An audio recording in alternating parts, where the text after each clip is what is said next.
वारीचा घेतला पावलांनी आम्हा वाळवंटी तुझी सावली गळा भेट घेण्या भीमेची निघाली तुझ्या नाम घोषात इंद्रायणी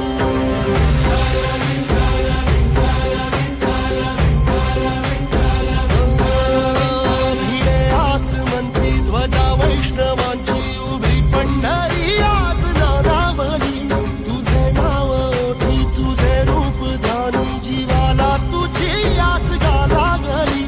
जरी बाप साऱ्या जगाचा